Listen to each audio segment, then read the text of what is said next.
வணக்கம் நண்பர்களே, விஜய் பிரயாக் பேசுகிறேன். நிறைய பேர் இந்த இலக்குகளை நிர்ணயிக்கும் போது என்னென்ன ஸ்ட்ரகிள்ஸ் வருது அப்படின்னு நான் பார்த்துருக்கேன்.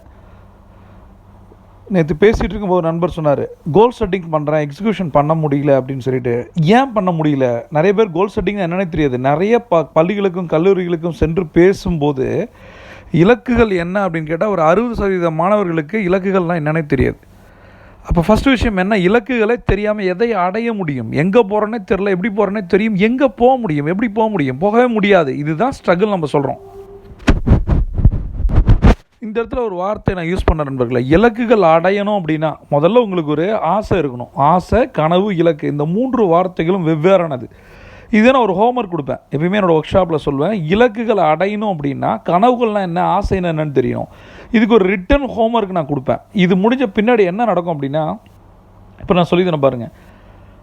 விஷுவலைசேஷன் அப்படிங்கிற இந்த சக்ஸஸ் டூலுக்கு பேர், உங்கள் இலக்குகளை அடையும் ஒரு சக்ஸஸ் டூலுக்கு பேர் விஷுவலைசேஷன் சொல்கிறேன். காட்சிப்படுத்துறது. எதை காட்சிப்படுத்துறது? இது ஒரு பேசிக்கான ஒரு கீவேர்டால் உருவாக்கப்பட்டிருக்கு இந்த விஷுவலைசேஷன்றது. என்ன அப்படின்னு பார்த்தீங்கன்னா, சீயிங் இஸ் பிலீவிங் அப்படின்னு சொல்லுவாங்க. என்னோட குரு எப்பயுமே சொல்லுவாங்க, சீயிங் இஸ் பிலீவிங். எது பார்க்குறியோ அது நடக்கும், எதை பார்க்குறியோ அதை நம்பு, எதை நம்புறியோ அது நடக்கும். அவ்வளோதான், சிம்பிள். இதை தான் நம்ம யோசிக்க போகிறோம். உங்களுக்கு நிறைய கடன் இருக்குது. அந்த கடன் அடையணுமா, இல்லை கார் வாங்கணுமா, ஃபாரின் ட்ரிப் போகணுமா, நீங்கள் நினச்சது நடக்கணுமா, நீங்கள் கைவிட்டு போன உங்கள் உறவுகள் தொடர்ந்து உங்கள் கூட வரணுமா, இல்லை திரும்ப வரணுமா? இது எல்லாத்துக்கும் ஒரே ஒரு விஷயம்தான் விஷுவலைசேஷன். இதை சரியாக பண்ணால் நீங்கள் நினைக்கிற எல்லா வித இலக்குகளும் அடையும் அப்படின்னு சொல்கிறேன். இதை ஒரு வேர்டை வச்சு நான் சொல்லுவேன் அப்படின்னா, இது என்ன அப்படின்னா, விஷுவலைசேஷனுக்கு ஒரு பேசிக் கீவேர்டு என்னென்னா மென்டல் இமேஜ் அப்படின்னு நான் சொல்லுவேன். மென்டல் இமேஜ் முதல்ல விஷுவலைசேஷன் பண்ணி பாருங்கள், காட்சிப்படுத்தி பாருங்கள். நீங்கள் ஒரு கார் வாங்க போகிறீங்க, அந்த காரோட மாடல் என்ன, கம்பெனியோட பேர் என்ன, மாடல் என்ன, அதோடைய அட்வான்டேஜஸ் என்ன, ஃபியூச்சர்ஸ் என்ன, அப்புறம் அதோட விலை என்ன, இது எல்லாத்தையும் மென்டல் இமேஜில் கொண்டு வாங்க. 1 crore கார் அப்படின்னு போட்டு வைங்களேன், எப்படி இருக்கும்? அந்த காரோட பேர் எல்லாமே எழுதி அது ஒரு மென்டல் இமேஜாக க்ரியேட் பண்ணுங்கள். இந்த மென்டல் இமேஜ் உங்கள் கூட இருக்கணும் அப்படின்னா, நம்மளை சுற்றி இருக்க நிறைய இடங்களில் என்ன ஆசைப்படுறீங்களோ அது இருக்கணும். பணம் வேணும்னா அதை மணி ஆப்ஜெக்ட்ஸ்னு சொல்லுவேன். உங்களை சுற்றி நிறைய பணத்தை ஒட்டி வைக்கும்போது ஆட்டோமேட்டிக்காக பணத்துக்குள்ளே இருக்க மாதிரி இருக்கும். உங்கள் ரூமே சுற்றிலும் பணமாக இருக்கும். பணம் கொட்டும் நண்பர்களே. எப்போ? உங்களோட மனசில் அது கொட்டணும். முதல்ல மனசில் என்ன ஒரு சின்ன விதை விழுதோ அதுதான் எக்ஸிக்யூட் ஆகுது. சரியா? மிகப்பெரிய பிரம்மாண்டங்கள், ஒரு கட்டடமாகட்டும், ஒரு சினிமாவாகட்டும், எங்கே யாரோ ஒரு டைரக்டரோட, ஒரு ஆர்கிடெக்டரோட மைண்டில் க்ரியேட் ஆகுது. இல்லை, ஒரு சின்ன விதை அது காடாக மாறுது, ஒரு சின்ன தீ காட்டை பற்றி எரிய வைக்குது. அவ்வளோதான். அதே மாதிரி என்ன பண்ணோம், முதல்ல நம்ம ஒரு மென்டல் இமேஜை க்ரியேட் பண்ணணும். அந்த இமேஜ் ஃபுல்லாக ஒரே ஒரு விஷயத்தை நம்ம பண்ணக்கூடாது. இது எப்போ நடக்கும், எப்படி நடக்கும், இந்த 2 விஷயத்தை நம்ம பண்ணாமல் இருந்தாலும் ஜெயிச்சிரும். இந்த இடத்துல தான் ஈர்ப்பு விதி விளையாடுது. லா ஆஃப் அட்ராக்ஷன் இங்கே தான் வருது.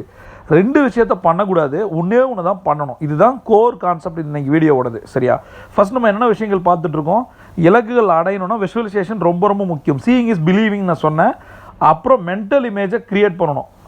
இந்த மென்டல் இமேஜை க்ரியேட் பண்ண பின்னாடியே எப்படி நடக்கும், ஐயோ எனக்கு கடன் இருக்கே 10 லட்சம் எப்படி அடையும், நான் கார் வாங்க நினைக்கிறேனே எப்போ வாங்குவேன், 3 விஷயங்களில் இது எல்லாமே நடக்கும். இந்த ஒரு ப்ரெஷர், ஸ்ட்ரெஸ்ஸு கிரியேட் ஆகும் ஆட்டோமேட்டிக்காக. என்ன தெரியுமா? கடன் இருந்தால் ஸ்ட்ரெஸ்ஸு கிரியேட் ஆகிடும். சரியா? 2வது கமிட்மெண்ட் இருந்தால் 1ஆம் தேதி ஸ்கூல் ஃபீஸ் கட்டணும், ப்ரெஷர் கிரியேட் ஆகிடும். அடுத்தது யாருக்கு ட்ரீம் இருக்கோ அவங்களுக்குலாம் ஸ்ட்ரெஸ்ஸு, ப்ரெஷர் இருக்கும். கடன் இருக்கவங்களுக்கு இருக்கும், கமிட்மெண்ட் இருக்கவங்களுக்கு இருக்கும், கனவுகள் இருக்கவங்களுக்கு இருக்கும். ஆனால் இந்த ப்ரெஷர் நல்லது. இதை புரிஞ்சுக்கிங்க. இதுக்கு தான் இந்த லா ஆஃப் அட்ராக்ஷனோட என்ன தீர்வு அப்படின்னா, ஒரு விஷயத்தை நினைக்கும் போது கடன் அடையும். அப்போ அது எப்படி நினைக்கணும், பணம் வரும். எனக்கு இந்த மாதம் 10 லட்சம் வரும், 10 லட்சம் வரும், 10 லட்சம் வரும். வரும்ன்ட்டு வீட்டில் உட்காந்தா வராது. விஷுவலைசேஷன் டெக்னிக் யூஸ் பண்ணி வீட்டில் இருந்தால் வராது. விஷுவலைசேஷன்றது காலையில் யோசிக்கணும், அடுத்தது களத்தில் இருக்கணும். சரியா?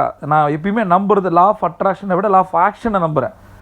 அடுத்தது ஃபீல். அவ்வளோ, இந்த வார்த்தை தான் நண்பர்களே. Feel the action, feel the dream, feel the object, feel the goals. இதுதான் நண்பர்களே ஃபீல். இந்த ஃபீலை மாற்றி சொல்கிறேன், ஃபீல் த எமோஷன். அவ்வளோதான். அந்த உணர்வுகளை ஃபீல் பண்ணுங்கள், கொண்டாடுங்க. கார் வேணும்னு நினைக்கிறீங்களா, கார் வாங்கிட்ட மாதிரி நினைங்க. வீடு கட்டணும்னு நினைக்கிறீங்களா, வீடு கட்டிட்டீங்க, உங்கள் சொந்தக்காரங்க வராங்க, நீங்கள் கார் வாங்கிட்டீங்க, கெத்தாக நிறுத்துறீங்க. பார்க்க வர உங்கள் ஃப்ரெண்ட்ஸ் ரிலேட்டிவ்ஸ் எப்படி பார்ப்பாங்க? இன்னும் உங்களுக்குள்ளே ஒரு சாதிஷ்டான உணர்வு வருது பாருங்கள், அதை மனசுக்குள்ளே கொண்டு வாங்க. இன்டர்வியூ போகிறீங்க, ஜெயிப்போமா தோப்போமா நினச்சி பாருங்க, இன்டர்வியூவில் செலக்ட் ஆகிட்டீங்க, உங்கள் அப்பா அம்மா எவ்வளோ சந்தோஷப்படுவாங்க, அதை பாருங்கள். இது எண்ட் ரிசல்ட்டை யோசிங்க. இதுதான் ஃபீல் த எமோஷன் சொல்கிறேன் நண்பர்களை. இதை சரியாக பண்ணால் நீங்கள் என்ன நினச்சாலும் ஜெயிச்சிருவீங்க நண்பர்களே. நீங்கள் என்ன 100 கோடி நினைக்க போகிறீங்களா? அப்படி நினச்சாலும் நடந்துடும். நினச்சி தான் பாருங்களேன். உங்களால் முடியாத ஒன்று இருக்கா? இந்த பிரபஞ்சம் உங்களுக்கு கொட்டித்தர காத்திருக்கு. Zion top.